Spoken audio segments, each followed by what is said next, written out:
Bab 9. Menjadi orang tua. Istri saya pernah membicarakan bagaimana kami bisa memastikan anak kami yang masih kecil saat buku ini ditulis bisa tumbuh menjadi anak yang tidak durhaka kepada orang tua. Keprihatinannya muncul mendengar kisah-kisah orang tua yang dicampakkan oleh anak-anak mereka saat sudah dewasa, bahkan ketika orang tua ini sudah berusia lanjut, sakit-sakitan, dan sangat membutuhkan perhatian. Saya sendiri tidak punya jawaban yang pasti. Sekadar menyediakan kasih sayang, perhatian, dan materi yang cukup tidak menjamin kita membesarkan anak yang peduli pada orang tuanya kelak. Saya jadi terpikir, adakah yang bisa ditarik dari filosofi teras untuk topik membesarkan anak? Berdasarkan survei khawatir nasional di bab 1, salah satu sumber kekhawatiran adalah menjadi orang tua. Sesudah saya menjadi orang tua juga barulah saya bisa mengerti mengapa peran ini benar-benar bisa menjadi sumber kekhawatiran. Ketika saya bermain dengan anak saya, saat buku ini ditulis dia baru berusia 1,5 tahun, ribuan pikiran tentang masa depannya melanda. Apakah dia akan tumbuh menjadi remaja yang baik atau menyusahkan orang tua? Apakah dia akan tumbuh cerdas dan berprestasi? Apakah dia akan bergabung dengan teman-teman yang memiliki pengaruh buruk? Apakah dia akan punya pacar kece seperti Victoria's Secret Angels, dan ribuan pikiran lain, dari yang penting sampai gak penting banget. Saya bukanlah seorang pakar pendidikan atau psikolog anak, karenanya di akhir bab kita akan ngobrol dengan seorang psikolog anak.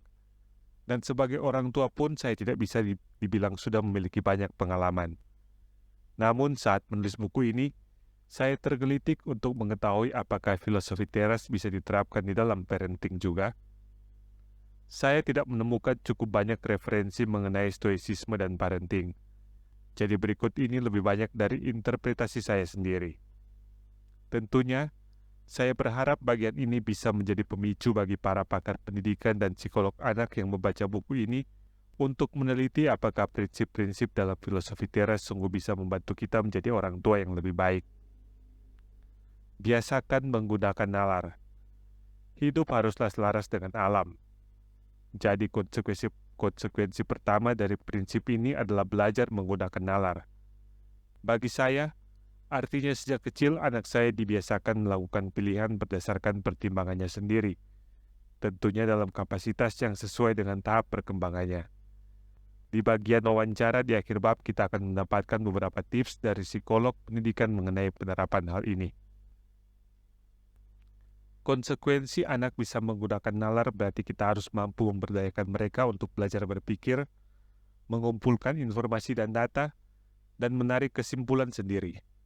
Anak kecil sering bertanya, kenapa? Saat kita meminta mereka melakukan sesuatu. Jika mereka dibentak, sudah nurut saja pada orang tua, nggak usah nanya-nanya. Rasanya tidak memberi mereka motivasi untuk berpikir sendiri. Memberi penjelasan tentunya lebih membutuhkan waktu dan tenaga bagi orang tua, tetapi seharusnya memberi contoh yang lebih baik daripada sekedar membentak mereka. Anak dibiasakan mengerti ada alasan di balik setiap permintaan, dan perlahan mulai belajar mencerna alasan dan pertimbangan di balik sesuatu. Sebaliknya, anak juga dibiasakan untuk memiliki pertimbangan dan alasan yang baik sebelum meminta sesuatu kepada kita. Menerapkan dikotomi kendali kepada anak. Apakah kita sudah mulai melatih anak untuk menerima ada hal-hal yang memang di luar kendalinya? Misalkan, rencana bersenang-senang keluar rumah harus dibatalkan karena hujan deras. Apakah kita akan marah-marah atau mengomeli cuaca di depan sang anak? Selalu saja kalau papa mau punya acara harus kena hujan, dasar cuaca kampret. Atau kita dengan tenang menerimanya dan segera mencari rencana lain yang dibawa kendali kita. Wah, hujan, ya bagaimana? Yuk cari ide aktivitas lain.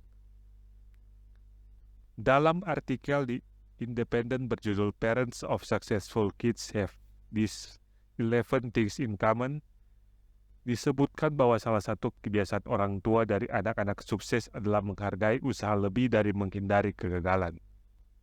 Psikolog Stanford University Carol Dweck menjelaskan bahwa anak-anak dan juga orang dewasa memiliki dua konsep yang berbeda mengenai sukses. Mentalitas pertama, fixed mindset. mentalitas sudah tetap. Mengasumsikan bahwa karakter, kecerdasan, dan kreativitas bersifat statis atau tidak berubah. Karenanya, sukses menjadi bukti akan kualitas-kualitas itu. Akibatnya, anak dan orang tua yang memiliki mentalitas ini akan berjuang mati-matian meraih sukses dan menghindari kegagalan agar bisa mempertahankan persepsi saya atau anak saya pintar. Kegagalan dianggap mengancam realitas bahwa sang anak adalah anak yang pintar. Mentalitas kedua adalah growth mindset, mentalitas bertumbuh. Mentalitas ini justru menyukai tantangan. Kegagalan tidak dilihat sebagai bukti kebodohan, tetapi sebagai batu loncatan yang perlu untuk pertumbuhan mental dan meningkatkan kemampuan kita. Kecerdasan dan kreativitas dilihat sebagai sesuatu yang bisa dikembangkan, grow, dan bukan paket pemberian yang sudah absolut. Contoh perbedaan kedua mentalitas ini adalah bagaimana kita memuji anak saat mereka sukses. Misalnya meraih nilai ujian yang bagus. Jika kita berkata, "Wah, nilai kamu bagus sekali. Kamu memang anak yang pintar." Ini akan melahirkan anak bermental fix. Anak mulai tumbuh dengan persepsi bahwa dia memang terlahir pintar. Loh, memang apa salahnya jika anak mengira dirinya pintar? Hal ini berpotensi menjadi dua masalah. Yang pertama, jika dia akhirnya mengalami kegagalan, kejadian yang sangat mungkin dalam kehidupan nyata, fixed mentality bisa membuatnya terguncang. Katanya saya pintar, kok saya gagal? Kedua, fixed mentality bisa mengurangi motivasi untuk berkembang, karena kepandaian dianggap sebagai superpower yang sudah tertanam sejak kecil. Saya kan pintar. Untuk apa susah payah belajar lagi? Saya pasti bisa kok. Alternatif lain memuji prestasi anak adalah dengan memuji effort atau upaya. Misalnya, "Wah, nilai kamu bagus sekali. Kamu pasti sudah bekerja keras untuk bisa mendapatkannya." Ketika sukses diatribusikan ke upaya dan kerja keras, kita memberikan pesan bahwa kecerdasan dan bakat bukanlah sesuatu yang statis, tetapi bisa terus diasah. Inilah yang dimaksud dengan pola pikir growth, bertumbuh. Anak dan orang tua percaya bahwa kemampuan diri bisa ditumbuhkan terus. Kegagalan tidak dilihat sebagai indikator seseorang terlahir bodoh, tetapi sebagai hambatan sementara yang bisa dilampaui dengan usaha. Konsep fixed mindset versus growth mindset ini sangat kompatibel dengan dikotomi kendali. Di awal, filosofi Tera sudah mengajarkan bahwa kesuksesan sesungguhnya tidak sepenuhnya berada di bawah kendali kita. Saat anak terobsesi pada meraih sukses atau menghindari kegagalan, padahal kedua hal ini banyak sekali dipengaruhi faktor eksternal, apakah anak disiapkan menjadi realistis? Saat dia meraih sukses, apakah itu akan membuat dia menepuk dada? Ini karena saya memang pintar. Dan saat gagal meratapi, ini semua karena saya bodoh. Dengan mengalihkan fokus pada hal-hal yang berada di bawah kendali, belajar sungguh-sungguh, berlatih, rajin, kita memberikan anak sesuatu yang bisa mereka kendalikan dan tingkatkan. Dan kegagalan bukan berarti vonis atas karakter mereka. Kita juga bisa mulai memperkenalkan kendali secara perlahan kepada anak. Misalnya dari hal-hal kecil seperti menentukan mau main apa hari ini, atau mau memakai baju apa hari ini. Sebaliknya, kita juga mulai menjelaskan hal-hal di luar kendali dari hal-hal sederhana.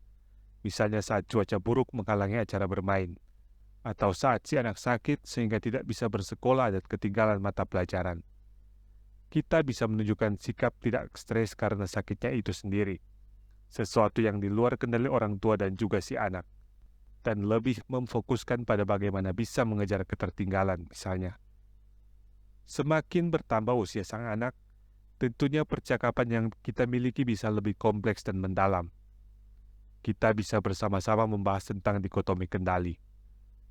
Mengajarkan untuk tidak terobsesi dan mengharapkan kebahagiaan dari hal-hal di luar kendali, belajar tidak perlu mencintai hal-hal seperti kekayaan atau ketenaran, dan belajar untuk mengendalikan pikiran kita.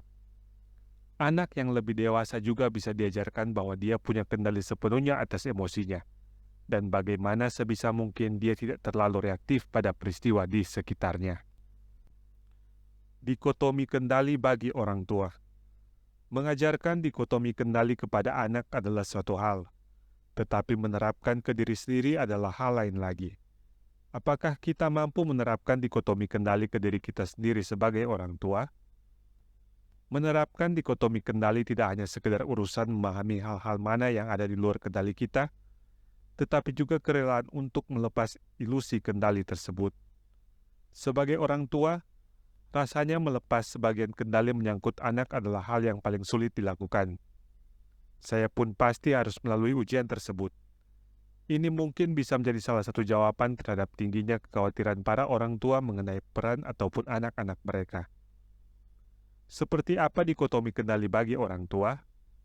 Ada sebagian hal tentang anak kita yang ada di dalam kendali kita. Ada sebagian lagi yang tidak ada di dalam kendali kita. Ada beberapa hal yang bisa kita kendalikan, misalnya nutrisi, dana pendidikan, dana kesehatan, pilihan sekolah sampai usia di mana mereka mau memilih sendiri, pendidikan nilai-nilai agama kalau kita mau, pendidikan budaya dan etika, pendidikan filsafat, dan lain-lain. Yang lebih berat diterima adalah hal-hal yang seharusnya sudah di luar kendali kita. Kesehatan mereka. Kita memang bisa memilihkan nutrisi dan imunisasi bagi mereka, tetapi pada akhirnya datangnya penyakit tidak bisa sepenuhnya kita tangkal. Apalagi kecelakaan yang bisa menimpa anak kita. Tidak hanya di jalan raya, di lapangan basket atau sepak bola di dalam sekolah pun anak kita bisa cedera. Minat dan hobi mereka. Apakah kita rela mereka memiliki hobi apapun? Ataukah diam-diam kita ingin mereka menekuni hobi tertentu saja? Aspirasi studi atau kuliah. Apakah kita mendukung jika mereka ingin kuliah jurusan tertentu yang mungkin tidak sesuai dengan ambisi dan impian kita sebagai orang tua? Kita mungkin bisa mencoba membujuk dengan argumen, tetapi apakah kita akan membiarkan sang anak menentukan sendiri pilihannya? Atau kita akan memaksa mereka wajib mengambil bidang studi tertentu, dengan alasan kan saya yang bayarin kuliahnya. Pilihan pacar sampai pasangan menikah. Mungkin kondisi dari zaman Siti Turbaya belum banyak berubah sampai hari ini. Masih ada orang tua yang ingin memiliki hak suara dalam pemilihan pasangan hidup. Terkadang orang tua memiliki kriteria-kriteria tertentu yang bisa sangat membatasi. Harus dari suku tertentu, harus dari latar belakang keluarga tertentu, harus dengan yang berdomisili di kode pos tertentu, kan lumayan kalau alamat besan di perumahan tajir. Harus tinggi badan tertentu, dan lain-lain. Hati dan perasaan si anak tentunya adalah miliknya. Sampai sejauh mana masih ingin kita kendalikan? Bahkan sesudah sang anak berkeluarga pun masih banyak orang tua yang ingin mengendalikan hidup si anak. Mulai dari masakan apa yang harus dibuatkan menantu, nama anak, sampai cara melipat pupuk si cucu, dan lain sebagainya. Tapi kan maksud kita baik. Filsuf Stoa akan berkata bahwa poinnya bukanlah maksudnya, intention, tetapi bahwa kita harus bersiap terhadap kekecewaan, kemarahan, air mata, dan rasa frustasi ketika kita memelihara ilusi bisa mengendalikan kehidupan anak yang tidak berada di bawah kendali kita. Trikotomi kendali dari William Irvine rasanya sangat relevan diterapkan. Sebagai contoh, misalnya urusan memilih bidang studi. Tentu orang tua memiliki perspektif tertentu mengapa ingin si anak memilih kuliah tertentu, berdasarkan pengetahuan dan pengalaman orang tua. Misalnya dengan meyakini karir atau profesi tertentu akan lebih menjamin penghidupan si anak kelak. Dalam model trikotomi kendali, pilihan akhir sang anak tetaplah miliknya dan tidak dibawa kendali kita. Namun kita bisa fokus pada tujuan internal, yaitu menerangkan sebaik-baiknya mengapa anak harus mempertimbangkan sebuah jurusan dengan semua aspek positifnya. Jika kita sudah sampai di tahap tersebut, berarti kita sudah cukup berbuat dan bisa berpuas diri. Namun, keputusan terakhir ada di tangan sang anak. Begitu juga dalam pilihan pasangan hidup. Pilihan hati bukan di bawah kendali kita, tetapi kita bisa berbagi pengalaman kita dalam urusan relationship dan memberi nasihat dari perspektif kita. Sudah, sampai di situ saja. Membekali dengan kebijaksanaan, bukan harta. Usahakanlah agar kamu meninggalkan anak-anak yang terdidik dengan baik dan bukannya kaya. Karena mereka yang terdidik memiliki harapan yang lebih baik daripada kekayaan si bodoh. Epictetus, discourses. Terdidik di sini memiliki makna yang jauh lebih luas dari sekedar pendidikan formal, tetapi mencakup pendidikan nilai-nilai dan filsafat hidup yang seharusnya datang dari orang tua. Etos kerja keras, jujur, memperlakukan orang lain dengan baik, bangkit dari kegagalan, dan lain-lain. Tidakkah kita melihat etos kerja tersebut di banyak kisah inspirasi orang-orang yang sukses?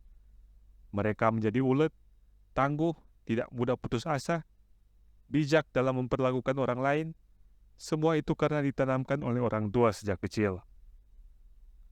Menurut Epictetus, meninggalkan bekal ini kepada anak jauh lebih baik daripada meninggalkan warisan harta kekayaan kepada anak tanpa kebijaksanaan.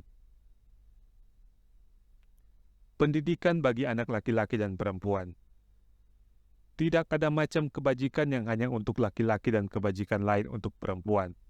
Seorang laki-laki harus memiliki akal sehat, begitu juga perempuan. Apakah gunanya seorang laki-laki dan seorang perempuan yang sama-sama bodoh? Musonius Rufus, Lectures.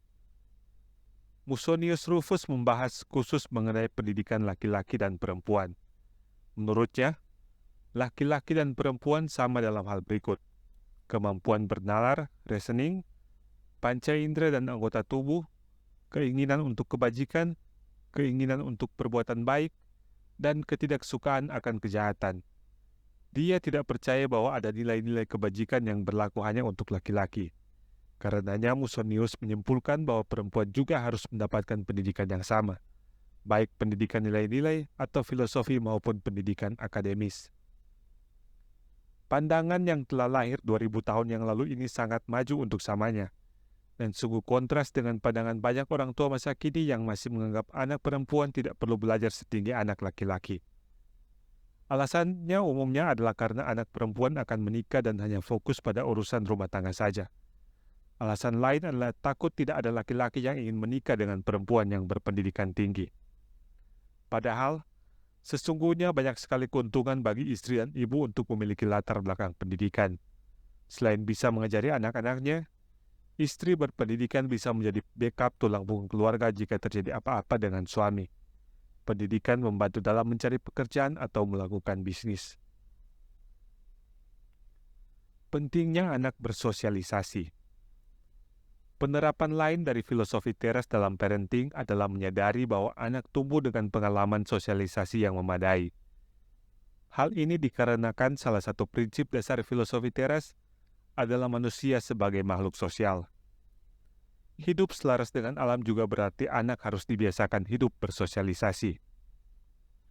Interpersonal skill atau keahlian hubungan antar manusia seringkali dianggap sebagai soft skill, keahlian yang tidak terlalu penting, kalah dengan keahlian matematika, fisika, bahasa Inggris, dan lain-lain.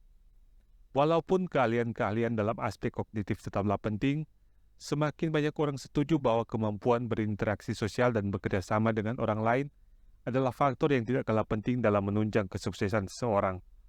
Kita juga sudah mengetahui bahwa hubungan sosial mendapat perhatian dari para filsuf Stoa juga. Sebagai orang tua, saya mengartikan bahwa porsi relasi sosial ini harus diperhatikan dan ditumbuhkan dalam anak sejak kecil.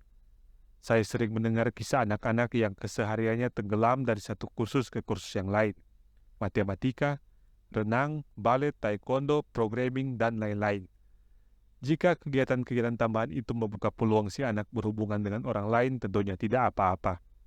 Akan tetapi, jika anak terlalu banyak diikutkan dalam kegiatan yang bersifat individu dan soliteri, misalnya terlalu banyak bermain game, maka dia mungkin tidak mendapat banyak kesempatan berinteraksi dengan anak lain, belajar berkomunikasi, bekerja sama, termasuk merasakan konflik dan belajar mengatasinya. Di tengah tren temperamen introvert, latihan hubungan sosial ini tidak berlaku hanya kepada anak-anak ekstrovert. Anak introvert pun memiliki kebutuhan berhubungan dengan anak-anak lain, walaupun mungkin frekuensi, durasi, dan jumlah interaksinya berbeda dengan anak-anak yang bertemperamen ekstrovert. Kita bisa tetap membina keahlian sosial bagi anak introvert dengan memilihkan kegiatan sosial yang tepat, misalnya aktivitas kelompok yang kecil dibandingkan kelompok besar, atau kegiatan yang memberi kesempatan si anak untuk melakukan refleksi dan pemikiran dan tidak dipaksa berbagi di depan banyak orang. Melatih anak menghadapi perlakuan buruk. Sama seperti stoicisme mempersiapkan kita untuk hidup dengan perilaku buruk dari orang lain, kita bisa mulai mengajarkan prinsip-prinsip yang sama kepada anak. Prinsip STAR bisa mulai diteladankan ke anak. Jika kita sendiri sebagai orang tua cepat emosional mendengar perlakuan anak lain kepada anak kita, maka ini teladan yang juga akan dipelajarinya. Contoh, Adi, Pa, masak teman Adi bilang tampang Adi kayak monyet. Ayah Adi, oh ya, Mama, mana golok pembunuh? Naga warisan engkong. Jika peristiwa ini menimpa Epictetus, Seneca, atau Marcus Aurelius, mungkin diskusinya menjadi seperti ini. Adi, Pa, masak teman Adi bilang tampang Adi kayak monyet? Seneca, menurut Adi sendiri, Adi kayak monyet nggak? Mau Papa cariin foto monyet? Adi, nggak apa. Adi nggak mirip monyet.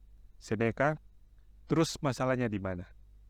Jika orang tua terlihat tenang, rasional, tidak reaktif, dan tidak cepat-cepat membuka peti senjata dinasti Ming, rasanya anak juga bisa meneladani itu. Orang tua STAR akan membesarkan anak yang STAR juga. Melatih anak menghadapi kegagalan. Mungkin saya naif, tapi saya benar-benar percaya bahwa kegagalan adalah guru yang terbaik. Apalagi ini juga diucapkan Yoda di Star Wars The Last Jedi. Ingat yang dikatakan Seneca, kemalangan memperkuat mereka yang ditimpanya. Apa prinsip filosofi teras yang bisa diterapkan ketika anak harus menghadapi kegagalan atau kemalangan? Melatih interpretasi terhadap kemalangan atau kegagalan. Saat anak kita gagal di sekolah atau perlombaan, sikap seperti apa yang kita tampilkan? Memarah-marahi dia? Menuduh juri? Coret yang tidak perlu? Goblok, buta, curang, disuap, ikut-ikutan meratapi nasib? Atau kita bisa menunjukkan sikap yang tenang, karena dalam stoicisme kalah dan menang itu hanya sebuah fakta. Makna atau value judgment dari fakta itu sebetulnya dari kita. Kita bisa mengajarkan anak kita bahwa kegagalan dan kemalangan adalah musibah atau kebodohan, atau mengajarkan bahwa ini adalah fakta hidup biasa, dan yang penting apa yang bisa dipelajari untuk kedepannya. Mengidentifikasi dan mencegah pola pikir 3P, personalization, pervasiveness, permanence pada anak.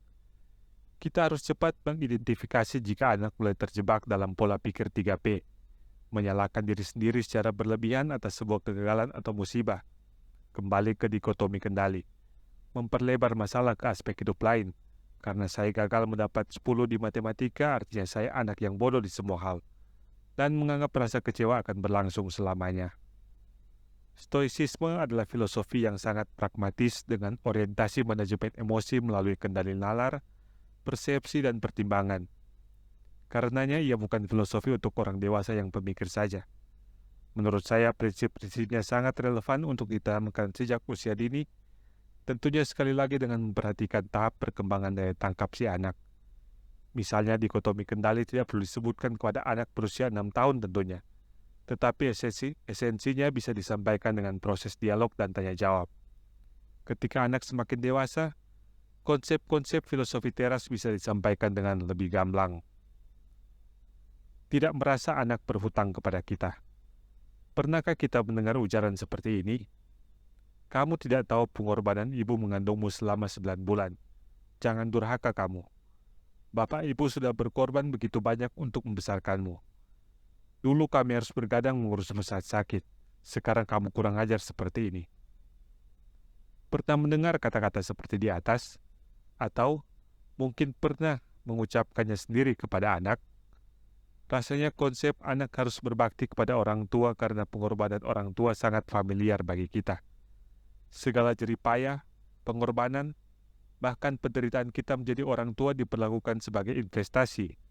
Dan ketika anak kita tidak berlaku semestinya, sesuai yang kita kehendaki, kita pun mengungkit-ungkit segala yang sudah kita lakukan sebagai orang tua, dan seperti menagih anak untuk memberikan imbal balik atas investasi itu. Bagaimana posisi filosofi teras menyangkut segala jeripaya yang dilakukan orang tua untuk anak? Ada baiknya kita mendengarkan kisah Epictetus yang termuat di Discourses. Satu hari Epictetus bertanya kepada seorang laki-laki apakah ia mempunyai istri dan anak. Orang itu mengiyakan. Epictetus bertanya, "Kamu sedang tidak menjadi suami dan ayah?" Saya menderita, jawabnya. Maka Epiktetus bertanya, loh kok bisa? Laki-laki menikah dan memiliki anak tidak untuk menderita, tetapi untuk bahagia. Orang itu menjawab, saya sangat cemas akan anak saya yang malang. Waktu itu, ketika anak perempuan saya sakit dan tampak terancam jiwanya, saya tidak kuat untuk terus berada di sisinya. Saya harus beranjak pergi dari sisi ranjangnya sampai saya mendapat kabar bahwa ia sudah membaik. Kalau begitu, jawab Epiktetus, apakah menurutmu kamu sudah melakukan yang benar di situasi tersebut? Saya melakukan hal yang wajar atau alamiah, jawabnya. Jika kamu bisa meyakinkan saya bahwa kamu sudah berlaku wajar atau alamiah dengan meninggalkan putrimu yang sakit, maka saya siap mendukungmu bahwa apa yang kamu lakukan sudah benar, karena sudah selaras dengan alam. Ini adalah hal yang harus dirasakan hampir semua ayah. Saya tidak menyangkal reaksimu waktu itu terjadi, kata Epiktetus. Isunya di sini adalah apakah reaksimu meninggalkannya saat sakit itu harus dilakukan? Karena jika mengikuti jalan pikiranmu tadi, maka tumor adalah hal yang baik bagi tubuh karena tumor timbul secara alami.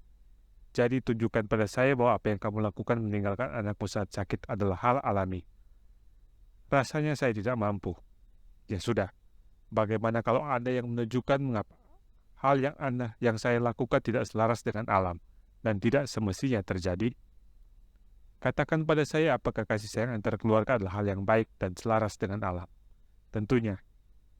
Setujukah kamu bahwa segala hal yang rasional juga selaras dengan alam? Setuju. Artinya apa yang rasional tidak mungkin bertentangan dengan kasih sayang keluarga, benar? Harusnya tidak, ya.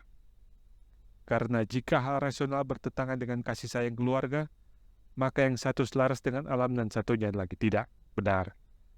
Karenanya, jika ada sesuatu yang bersifat kasih sayang dan juga rasional, maka kita dapat berkata bahwa hal ini benar dan baik, setuju. Untuk beranjak pergi dari sisi anakmu saat dia sakit bukanlah hal yang rasional, dan saya yakin kamu pun setuju dengan pernyataan ini. Sekarang tinggal menentukan apakah tindakan meninggalkan anak saat sedang sakit sesuai dengan kasih sayang keluarga. Oke, mari kita coba. Apakah bisa dibenarkan bahwa kamu yang katanya menyayangi anakmu meninggalkan dia? Mari kita bahas ibunya.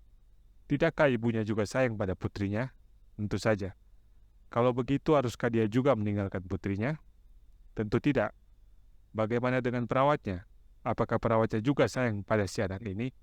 Dia sayang pada anak saya. Kalau begitu, apakah dia harus meninggalkan juga putrimu? Ya, tidak dong. Dan guru putrimu, apakah dia juga sayang pada anakmu? Betul.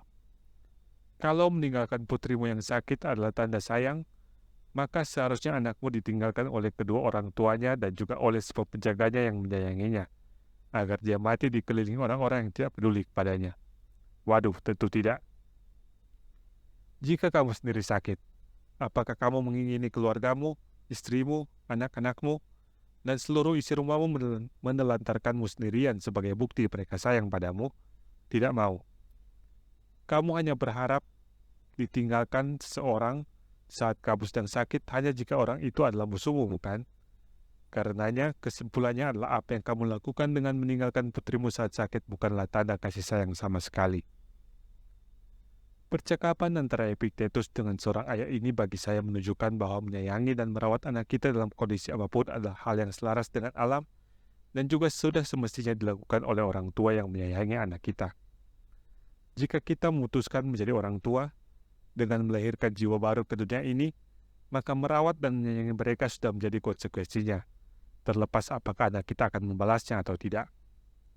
Jika kita memahami ini, maka kita tidak akan menagih anak untuk hal-hal baik yang telah kita berikan untuknya.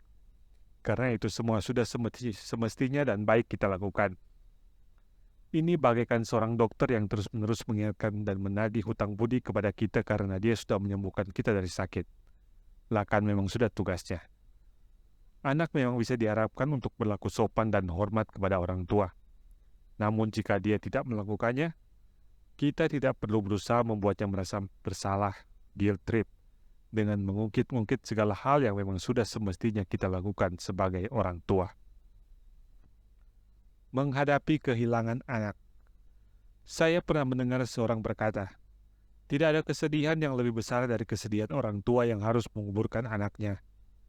Anak menguburkan orang tua adalah sesuatu yang lumrah.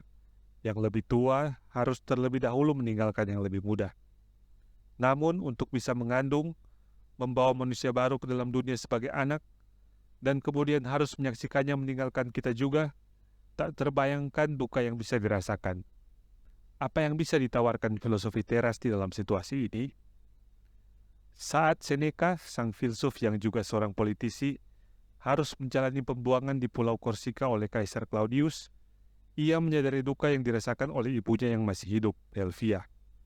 Di masa itu, jika seorang dihukum buang, tidak ada yang tahu kapan hukuman itu harus berakhir.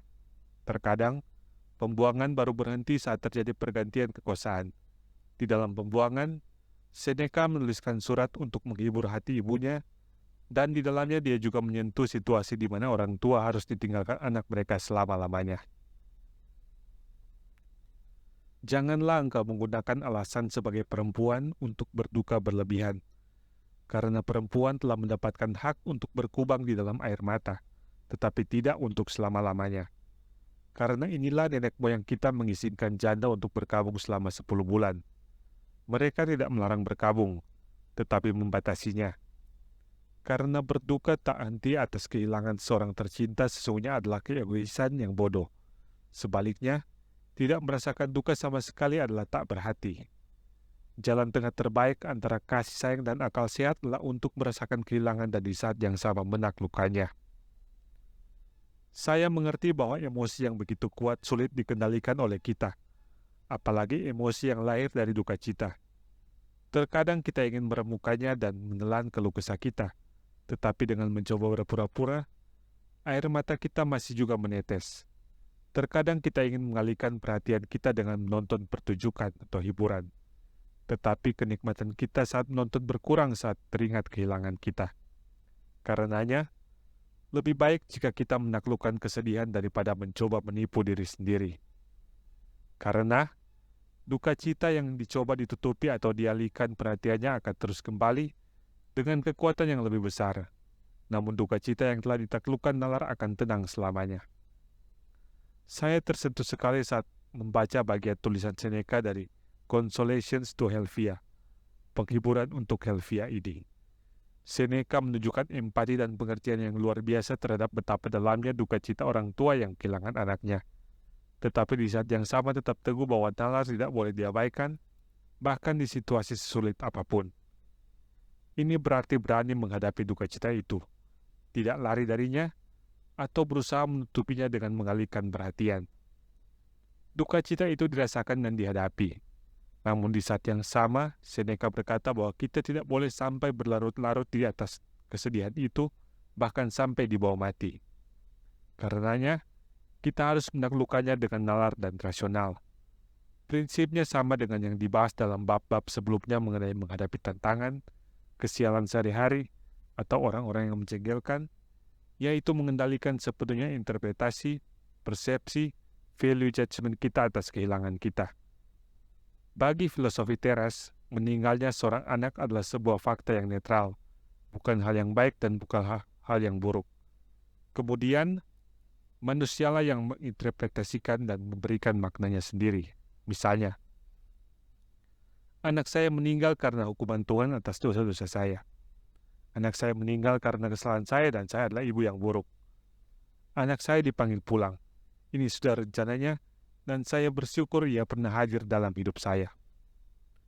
Bagaimana kita memaknai kehilangan anak kita, itu sepenuhnya dikembalikan kepada kita. Kita bisa memaknainya dengan negatif dan menyiksa diri kita terus-menerus, atau dengan positif sehingga membawa keikhlasan dan ketenangan. Di dalam stoicisme, pemaknaan dan interpretasi sepenuhnya ada di tangan kita. Demikian usaha saya menerapkan filosofi teras di dalam parenting. Besar harapan saya bahwa hal di atas bisa membantu kamu juga orang tua dalam menjalankan peranmu dengan lebih positif dan tenang. Saya sangat berharap bab ini bisa dibaca dan diperkuat lagi oleh mereka yang memang pakar pendidikan dan perkembangan anak. Intisari bab 9. Prinsip hidup selaras dengan alam berarti juga hidup menggunakan nalar dan rasio kita. Orang tua bisa membantu anak membangun kebiasaan ini. Anak bisa diajarkan dikotomi kendali dalam menghadapi peristiwa hidup, dengan teladan dari orang tua. Fixed versus growth mindset. Fixed mindset menganggap kecerdasan dan bakat adalah sesuatu yang statis, nasib. Growth mindset percaya bahwa kita semua bisa berkembang menjadi lebih baik lagi. Dikotomi kendali bagi orang tua. Apakah orang tua bisa menerima banyak hal dalam hidup anak mereka yang tidak ada di bawah kendali orang tua? Dalam filosofi teras, laki-laki dan perempuan memiliki anugerah nalar, rasio yang sama dan sejajar. Dan karenanya pendidikan laki-laki dan perempuan harus sama. Anak juga harus dilatih kemampuan hidup sosialnya, karena manusia adalah makhluk sosial. Melatih anak menghadapi perilaku buruk secara sehat dan rasional, termasuk dengan teladan orang tua. Bisakah menyayangi dan merawat anak tanpa pamrih, mengharapkan dan menagih balasan? Karena merawat anak dengan baik adalah hal selaras dengan alam yang harus dilakukan. Bagaimana menghadapi duka kehilangan anak? Filosofi teras mengajarkan berduka yang terkendali nalar. Wawancara dengan Astrid Peters, psikolog anak dan pendidikan. Astrid Peters adalah seorang psikolog anak dan pendidikan. Survei Kekhawatiran Nasional menunjukkan bahwa peran menjadi orang tua justru menjadi salah satu sumber kekhawatiran. Selain kekhawatiran mengenai finansial, juga ada kekhawatiran lain seperti kepribadian sang anak, kenakalan anak, dan lain-lain. Saya memutuskan untuk mewawancara Astrid untuk mendapatkan insight mengenai berbagai tantangan parenting masa kini, dengan harapan menemukan relevansi stoicisme di dalam topik ini. Hai Astrid, apa aktivitasnya sehari-hari sekarang? Profesi gue psikolog pendidikan. Gue sudah berkecimpung di dunia psikolog pendidikan dan parenting selama 7 tahun. Sekarang sehari-hari gue mengelola Rumah Dandelion sebagai salah satu co-foundernya. Rumah Dandelion adalah tempat aktivitas dan pusat edukasi parenting dan early childhood education, pendidikan anak usia dini. Ada kelas bermain terstruktur, di mana anak dan orang tua main bareng sambil diawasi psikolog. Kemudian mereka diberikan feedback. Mengapa Astrid dulu kuliah di psikologi dan mengambil fokus pendidikan? Gue tertarik psikologi karena pada dasarnya gue tertarik pada manusia. Gue ingat kebayang gue kerja dengan dokumen terus-menerus, paperwork yang banyak, apalagi banyak angkanya. Entah bagaimana semester seperti turut memberitahu. Di satu hari gue turun angkot menuju sekolah dan berjalan di gang. Ada ibu-ibu nyamperin gue dari pasar, nanya, "Nenek bingung cucu nenek diapain ya? Maknya kemarin baru bunuh diri." Akhirnya kami ngobrol sepanjang perjalanan. Gue jadi mikir, mungkin ini yang gue cari. Sudah gue nanya-nanya dan diskusi, kata orang-orang psikologi adalah jurusan yang tepat. Dalam perjalanan studi, kenapa memilih fokus di pendidikan dan anak? Karena gue datang dari keluarga yang isinya guru. Mbah gue guru, nyokap gue guru, tante gue guru. Tapi gue gak mau jadi guru. Kayaknya gue gak cukup punya kesabaran. Hahaha. Jadi gue memilih menjadi school counselor, memilih fokus di psikologi pendidikan. Apa yang bikin kamu bahagia sudah menjalani profesi ini? Gue percaya parenting is a process. Hal yang paling kena buat gue dalam bidang ini adalah perubahan atau kemajuan anak. Tapi kan kemajuan anak harus ada dari orang tua juga. Anak tidak akan berubah perilaku kalau proses di rumah tidak berubah. Kalau lo berharap anak berubah tetapi tidak ada yang berubah dari lo, itu aneh kan? Jadi harus ada yang berubah dari lo, baru anak juga berubah. Yang paling berkesan itu adalah ketika gue menjadi psikolog di Cirebon. Satu hari gue membawakan seminar tentang penggunaan gadget oleh anak dan ada orang tua yang hadir yang terkesan. Anaknya dulu sulit berbicara dan mengikuti terapi bicara tanpa banyak kemajuan. Sejak seminar dia tidak lagi memberi gadget ke anaknya. Dan ternyata anaknya bisa ngomong sekarang. Anak yang bisa ngomong itu kan lebih sehat ya, karena bisa berekspresi. Jika ada kemauan mereka bisa mengatakannya. Akhirnya anaknya juga bisa lebih bahagia di sekolah. Gue merasakan inilah kebahagiaan menjadi psikolog. Kalau tidak enaknya, gue ada kelas bayi. Dulu hanya buka di weekend. Akhirnya karena banyaknya peminat dibuka di weekdays hari kerja juga. Ternyata karakteristik orang tua kelas weekend dan kelas weekdays berbeda. Kalau kelas weekend umumnya adalah orang tua bekerja. Jadi mereka mengambil kesempatan akhir pekan untuk bermain dengan anak. Kalau kelas hari kerja, biasanya orang tua yang tidak perlu bekerja atau stay at home mom. Jadi di kelas weekdays, ada satu anak dari awal pertemuan sampai akhir tidak mau berinteraksi sama sekali. Bukannya tidak bisa ya, tapi tidak mau. Jadi avoiding, menghindari interaksi. Jadi kalau gue samperin dia merem gitu. Gue tidak mendengar suaranya sama sekali, baik ke guru, ke teman sekelas, maupun ke orang tuanya. Terus gue meminta orang tuanya ke klinik tumbuh kembang untuk dievaluasi, kalau perlu diterapi. Lalu minggu depannya orang tuanya datang lagi dan berkata tidak mau melanjutkan terapinya. Alasannya, saya tidak serak anak saya satu ruang terapi dengan anak Down syndrome. Padahal ruang terapi terbatas dan terapinya berbeda. Ini contoh ketidakpahaman bahwa pilihan lo sebagai orang tua bisa mempengaruhi anak. Sesudah mengamati banyak macam orang tua, apa yang rata-rata paling dikhawatirkan orang tua? Yang paling banyak dikeluhkan adalah anak yang sulit berkonsentrasi. Surprisingly banyak. Pada anak-anak usia di bawah 3 tahun, berarti tuntutan orang tua bahwa anak harus bisa berkonsentrasi agar bisa sukses secara akademis sedemikian besarnya, bahkan sejak usia sedini itu. Padahal anak seusia itu bisa berkonsentrasi 2 kali usianya saja sudah bagus. Contoh anak usia 2 tahun artinya bisa fokus 2 kali 2 menit sama dengan 4 menit tanpa distraksi saja sudah bagus. Jadi keluhan orang tua tidak realistis. Kalau anak kecil terlalu pasif, duduk saja terokupasi pada suatu benda kelamaan, bukannya harusnya kita malah khawatir ya. Jadi saya tanyakan ke orang tuanya. Memang menurut ibu kenapa konsentrasinya? Apa yang dilihat dari si anak di rumah? Jika diberi instruksi dia bisa menangkap atau tidak? Saya coba memberi instruksi dance and freeze ke si anak. Kamu goyang mengikuti musik, kalau tante matiin musiknya kamu diam ya. Ini untuk menilai kemampuan dia untuk kontrol diri, untuk mengambil instruksi. Kalau bisa ya artinya tidak ada masalah. Atau gue bilang bahwa cara anak belajar berbeda-beda. Misalnya tidak perlu ngajarin warna dengan cara anaknya harus duduk diam di meja, terus diajarin ini merah, ini biru, dan seterusnya. Kita bisa saja main mobil-mobilan dengan warna-warna solid. Terus kita minta coba jalanin mobil merah, atau coba jalanin mobil hijau, atau coba pindahkan bola merah ke dalam keranjang merah. Jadi cara belajar tidak perlu duduk diam. Itu yang terkadang orang tua lupa. Menurut Tackstreet, mengapa orang tua jadi terobsesi secara tidak realistis mengenai konsentrasi anak? Karena tuntutan sekolah zaman sekarang mungkin. Ada konsepsi yang salah mengenai kecerdasan kah? Seolah-olah anak pintar itu harus bisa masuk TK dengan kemampuan sudah bisa berhitung. Anak pintar harus bisa kenal huruf. Padahal untuk bisa menghitung 1, 2, 3, dan seterusnya tanpa mengenal konsep kuantitas buat apa? 1 itu berapa, 2 itu berapa? Jika mereka tidak tahu buat apa?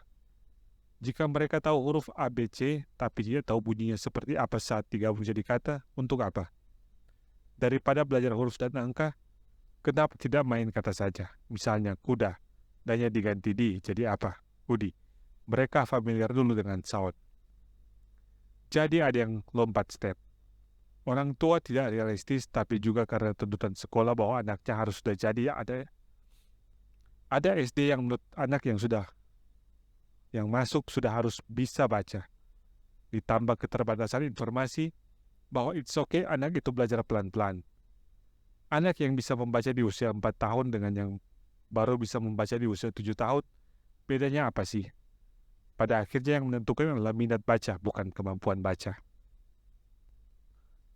Apakah ini bisa disamakan dengan controlling parents? Sebenarnya relasi orang tua dengan anak adalah bagaimana kamu bisa berdamai dengan dirimu sendiri sebagai orang tua. Misalnya, gue mengunjungi sebuah sekolah internasional yang sangat menekankan prestasi akademik. Satu hari gue seminar di sekolah itu, terus ada orang tua bilang, gimana ngomongin ke anak kalau udah masuk SD, nilai nggak boleh 80, harus 100.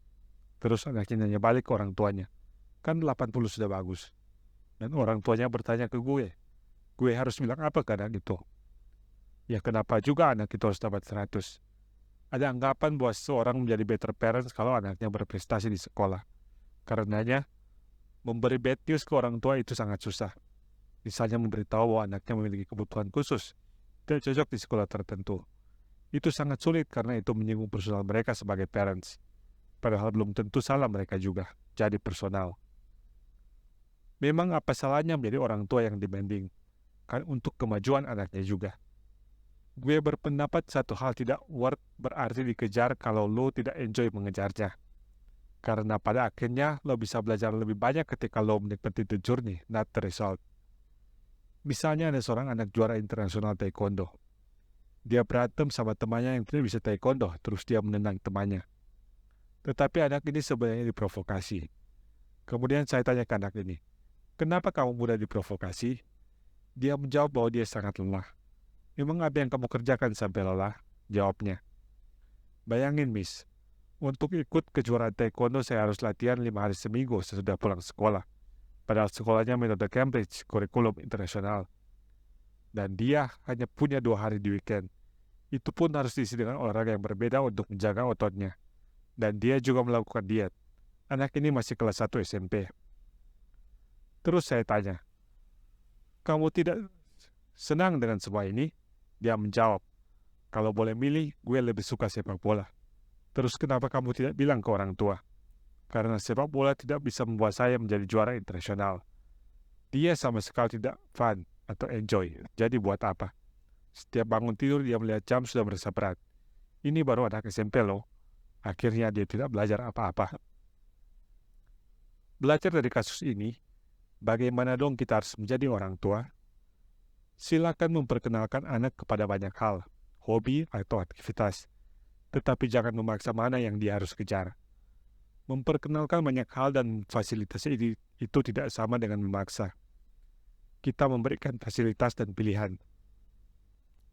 Biasakan dari kecil anak diberi pilihan. Sesimpel nanti mau pakai baju apa, hari ini ada waktu kosong mau main di mana. Awali dari 2 pilihan dan perlahan dibuka pilihannya. Ketika mereka bebas memilih, artinya mereka dihargai sebagai individu.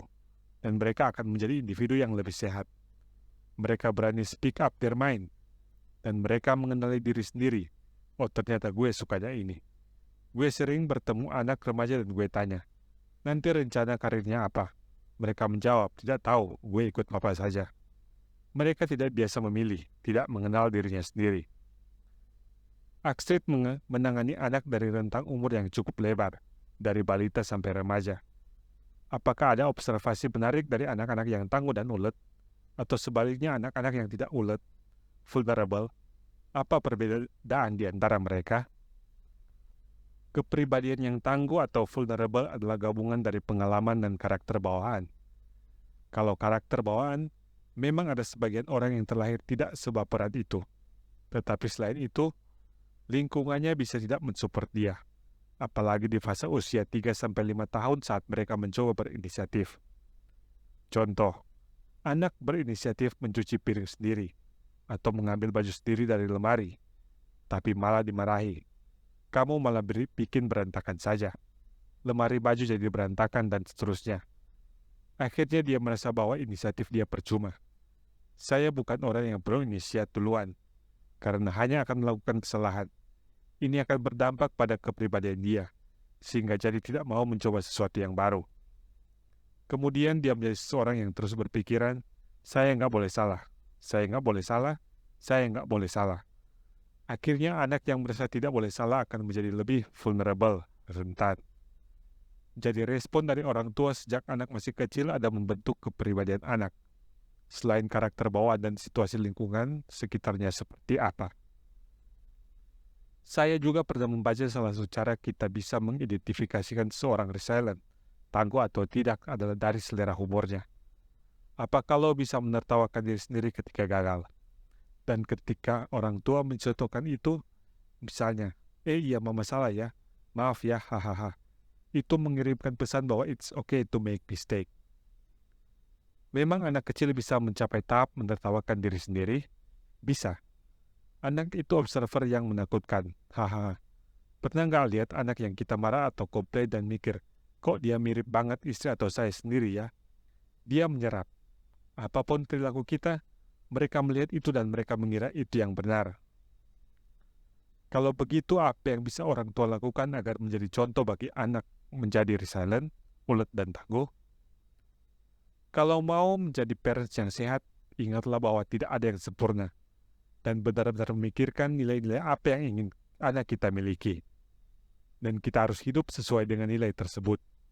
Misalnya, ingin anak kita menjadi orang yang bisa menertawakan kesalahan, kita bisa memberi contoh, wah saya salah, jadi tumpah. Yuk kita ambil lap, kita beresin. Kita pun harus hidup sesuai dengan nasihat yang kita berikan. Jadi orang tua yang sedikit ada masalah jadi marah-marah lebay begitu bisa memberi pesan yang salah? Iya, di kelas karena kita sering bermain messy play, permainan berantakan, untuk menstimulasi indera, bermain pakai tepung, words, agar-agar, itu kan kotor banget. Ketahuan banget anak-anak yang kalau di rumah selalu dimarahin agar jangan kotor. Mereka yang terlihat segan untuk ikut bermain kotor-kotoran dan merasa tidak nyaman. Dikit-dikit ngambil tisu, hahaha. Ada lagi yang sangat semangat. Buku yang sedang saya tulis ini membahas tentang mengurangi stres dengan mengenali hal-hal mana yang bisa kita kendalikan dan mana yang tidak bisa kita kendalikan. Apakah hal ini relevan dengan orang tua dan parenting? Gue suka tidak mengerti jika ada orang tua yang berkonsultasi, kok anak saya belum bisa jalan, padahal saya sudah melakukan ini dan itu. Bagaimana ya? Ya bagaimana? Memang anak itu belum mencapai milestone-nya. Satu-satunya yang bisa dilakukan orang tua adalah terus melakukan stimulasi. Jika ini sudah dilakukan, maka ya hanya bisa menunggu. Parenting itu adalah memilih untuk berdamai dengan hal-hal yang bisa lo kontrol atau tidak. Dari awal sekali, bahkan saat janin baru terbentuk, dari generasi anak misalnya, kita tidak tahu apakah dia cowok atau cewek. Yang bisa kita kontrol adalah setelah dia lahir. Apapun dia, kita bisa mempersiapkan yang terbaik untuk dia semampu kita. Itu bisa kita kontrol. Beberapa saat sudah melahirkan, gue sempat mengalami baby blues. Kesedihan yang biasa menimpa ibu yang baru melahirkan. Itu karena gue berusaha mengontrol apa yang tidak bisa gue kontrol. Gue maunya anak gue nanti lahir dengan proses normal dan full ASI. Maka gue memilih rumah sakit untuk melahirkan yang sangat pro ASI dan pro kelahiran normal. Tapi Tuhan berkata sebaliknya. Ketika USG selama kehamilan ternyata dinyatakan dia tidak bisa lahir dengan proses normal. Itu tidak bisa gue ubah. Ketika gue masuk RS full ASI, gue berharap dapat full support untuk menyusui. Tetapi ternyata, karena satu dan lain hal gue gak bisa menyusui karena harus menjalani pengobatan. Ini tidak bisa gue kontrol. Akhirnya gue merasa capek dan menutup diri dari dunia. Akhirnya selesai cuti melahirkan, gue mulai bekerja kembali, melihat dunia luar, dan akhirnya berpikir anak gue baik-baik saja. Emang kenapa dengan formula? Ya bisa gue kontrol hanyalah asupan anak kita agar dia tetap hidup, dan itu tidak harus ASI. Apalagi yang bisa gue kontrol? Gue bisa memastikan tumbuh kembang anak kita dengan memberi stimulasi yang cukup. Akhirnya gue belajar the hard way bahwa ada hal-hal yang tidak bisa gue kontrol. Parenting is all about letting go. Hal-hal yang gak bisa lo kontrol. Dan fokus di hal-hal yang bisa lo kontrol. Dan hal yang paling dasar yang bisa lo kontrol adalah lo bisa membuat mereka merasa diterima apapun wujud mereka. Bisa tolong diperjelas? Bayangin anak SD pada umumnya. Sekarang anak SD baru pulang sekolah jam 14.30. Di sekolah sudah belajar bilingual 2 bahasa. Tas sekolahnya pun sudah harus diseret saking beratnya. Anak ini kecapekan. Kemudian di rumah minum terus sengaja menyatukan gelas sampai pecah. Terus anak ini dimarah-marahi. Kita tidak tahu apa yang sudah dilaluinya sehari ini.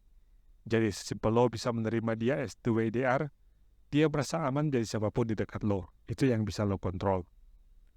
Bagaimana mengajarkan hal yang sama ke anak? Contoh, anak jatuh. Jatuhkan itu wajar banget. Anak kecil keseimbangannya belum sempurna. Mereka mudah terdistract jalan sambil melihat yang lain. Jangan bertanya, kok bisa jatuh? Kita bisa sekedar berkata, hati-hati ya, lihat jalan ya, sakit kan kalau jatuh. Atau kita menuntut hal yang tidak masuk akal dari mereka. Contoh, saat mereka malas bersekolah terus kita marahi. Kamu tahu gak bayar uang sekolah kamu mahal? Yang mereka belum bisa mengerti konsep itu. Kita kan bisa bilang, kamu kenapa tidak mau sekolah? Apa yang bisa membuat kamu tidak mau sekolah? Ini mereka bisa tahu karena tidak di luar kemampuan mereka untuk memaklumi. Tidak seperti konsep sekolah mahal dan betapa beratnya biaya yang harus dipikul orang tua. Terakhir, adakah pesan Astrid kepada para orang tua milenial? Jangan tuntut anak menjadi sempurna, karena lo bukan orang tua yang sempurna. Sama seperti lo jangan menuntut pasangan lo menjadi sempurna, karena lo juga tidak sempurna. Capek kan? Yang kedua, jadi orang tua itu harus menyadari bahwa proses menjadi orang tua itu adalah hal-hal yang tidak bisa lo kontrol. And that's okay too. Hal-hal yang tidak bisa lo kontrol juga akan membentuk anak lo. Intisari wawancara dengan Astrid Peters. Seringkali orang tua memiliki tuntutan yang tidak realistis terhadap perkembangan putra-putri mereka. Prestasi anak menjadi tidak worth it jika proses pencapaiannya tidak menyenangkan. Parenting adalah bisa melepaskan hal-hal yang tidak bisa kita kontrol dan fokus pada hal-hal yang bisa kita kontrol.